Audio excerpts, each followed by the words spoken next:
Hello everyone, আসসালামু আলাইকুম। Welcome to the food world of নিস কিচেন স্টোরি। আজকে আপনাদের সাথে দুটি দারুণ মজাদার হাতে মাখা মাছের ভর্তা রেসিপি শেয়ার করব। দুটি ভর্তাই অসাধারণ স্বাদের। সামনেই রোজা আসছে, সেহরির সময় খেতে ইচ্ছা হয় না, আবার না খেলেও তো হবে না। তখন যদি এরকম মজাদার ভর্তা থাকে তাহলে খাবার ইচ্ছা অবশ্যই বেড়ে যাবে। এছাড়াও দুপুরে বা রাতের মেনুতে যে কোনো সময় এই মজাদার ভর্তা দুটি খাবার মেনুতে রাখতে পারেন। আশা করছি আপনাদের সবারই ভালো লাগবে। ভালো লাগলে আমার চ্যানেলটা সাবস্ক্রাইব করে আমার কাছে ইন্সপায়ার করতে ভুলবেন না কিন্তু। আর বেল বাটনটি ক্লিক করে রাখবেন, তাতে আমার রেসিপি আপলোড হওয়ার সাথে সাথে আপনারা নোটিফিকেশন পেয়ে যাবেন। প্রথমে আমি টাকি মাছের ভর্তাটা রেডি করব। এজন্য আমি 3টা বড় সাইজের টাকি মাছ নিয়ে নিয়েছি। মাছগুলো আমি টুকরো করে নিয়েছি। এবার মাছের সাথে আধা চা চামচ পরিমাণ হলুদের গুঁড়া আর আধা চা চামচ পরিমাণ লবণ খুব ভালোভাবে মেখে নিচ্ছি। আমি এখানে কিন্তু মাছের মাথাটা ইউজ করিনি। মাছটা আমি 10 মিনিটের জন্য ম্যারিনেট হতে দিয়েছি। এবার একটা কড়াইয়ে 1.5 টেবিল চামচ পরিমাণ তেল নিয়ে নিয়েছি।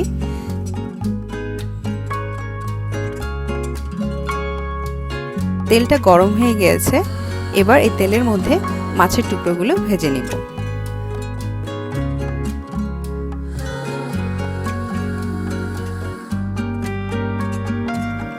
আজকের এই টাকি মাছগুলো সাইজে একটু বড় হওয়াতে আমি একটু ঢাকনা দিয়ে ঢেকে ভেজে নিচ্ছি। আমি কিন্তু চুলার তাপটা কমিয়ে রেখেছি।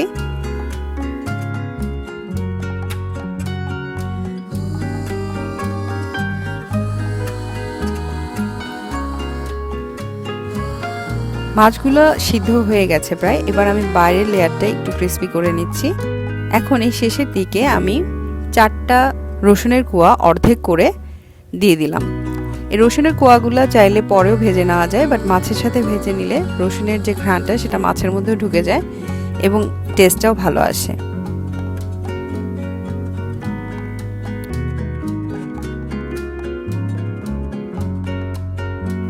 বাস রসুনগুলো সিদ্ধ হয়ে গেছে। এবার রসুনগুলো তুলে নিচ্ছি।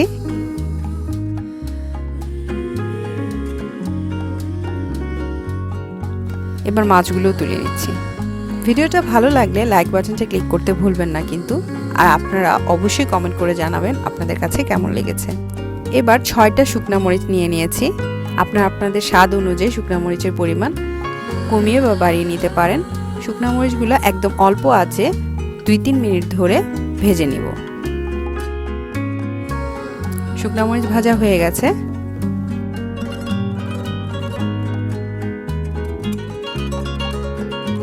এবার মাছের টুকরাগুলো খুব ভালো মতো কাটা ছাড়িয়ে নিয়েছি। এখানে 2 টেবিল চামচ পরিমাণ ধনেপাতা কুচি নিয়ে নিয়েছি। 1/3 কাপ পরিমাণ পেঁয়াজ কুচি নিয়ে নিয়েছি।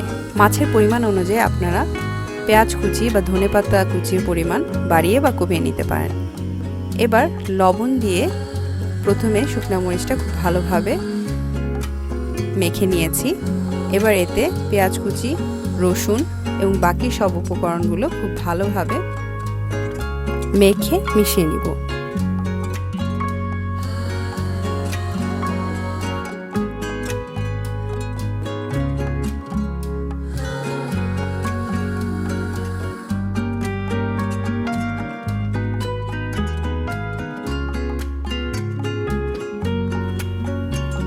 খুব ভালোভাবে মাখানো হয়ে গেলে এখানে আমি 2 টেবিল চামচ পরিমাণ সরিষার তেল নিয়ে নিয়েছি। প্রথমে আমি অর্ধেকটা সরিষার তেল মিশিয়ে নিচ্ছি। এরপর দরকার হলে আরও সরিষার তেল দিব। 1 টেবিল চামচ পরিমাণ সরিষার তেল মাখানোর পর মনে হয়েছে আর বাকিটাও দিয়ে দিতে হবে। এজন্য আমি এখানে সব মিলে 2 টেবিল চামচ সরিষার তেল ইউজ করেছি। বাস দারুণ মজাদার টাকি মাছের ভর্তা রেডি হয়ে গেছে। এই ভর্তাটা খেতে খুবই অসাধারণ এবং খুবই অল্প পরিমাণে উপকরণ লাগে। আপনারা সবাই বাসায় অবশ্যই ট্রাই করবেন।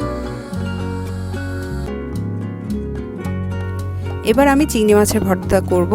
এজন্য আমি মিডিয়াম সাইজের চিংড়ি মাথা, লেজ আর চামড়া ফেলে নিয়ে নিয়েছি। মেজারিং কাপে 3/4 কাপ পরিমাণ হয়েছে।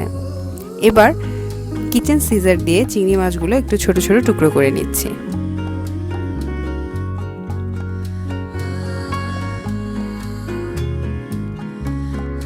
এবার একটা কড়াইয়ে 1 টেবিল চামচ পরিমাণ তেল নিয়ে নিলাম।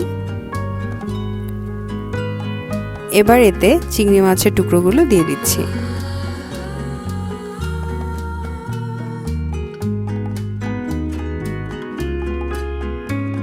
সামান্য পরিমাণ লবণ দিয়ে দিলাম।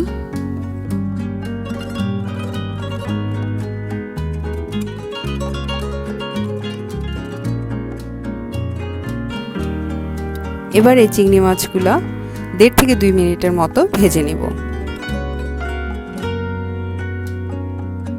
চিংড়ি মাছ এর থেকে বেশি সময় ভাজার দরকার নেই। বাস চিংড়ি মাছ ভাজা হয়ে গেছে। এবার চিংড়ি মাছের টুকরোগুলো আমি তুলে নিচ্ছি।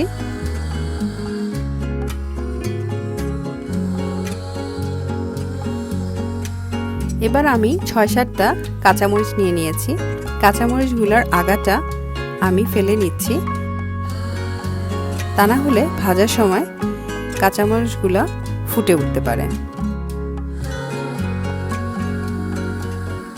এবার এতে 2 টেবিল চামচ পরিমাণ রসুন কুচি দিয়ে দিলাম।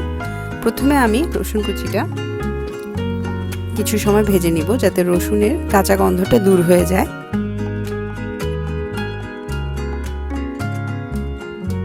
এবার এতে 1/2 কাপ পরিমাণ পেঁয়াজ কুচি দিয়ে দিলাম। এবার সবগুলা উপকরণ একটু ভেজে নিব। খুব বেশি সময় ভাজবো না, জাস্ট কাঁচা গন্ধটা দূর হয়ে গেলেই তুলে নিব।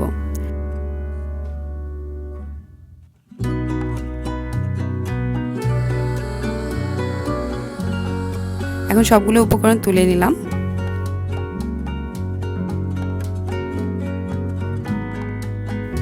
এক টেবিল চামচ পরিমাণ ধনেপাতা কুচি নিয়ে নিয়েছি। প্রথমে আমি কাঁচামরিচগুলো আলাদা করে মেখে নিব। সামান্য পরিমাণ লবণ দিয়ে কাঁচামরিচটা ভালো মতো মেখে নিলাম। এবার বাকি সব উপকরণ একে একে করে ভালোভাবে হাত দিয়ে মেখে ভর্তাটা বানিয়ে নিচ্ছি। চিংড়ি মাছের টুকরাগুলো একটু ভেঙে ভেঙে নিলে খেতে মজা লাগে।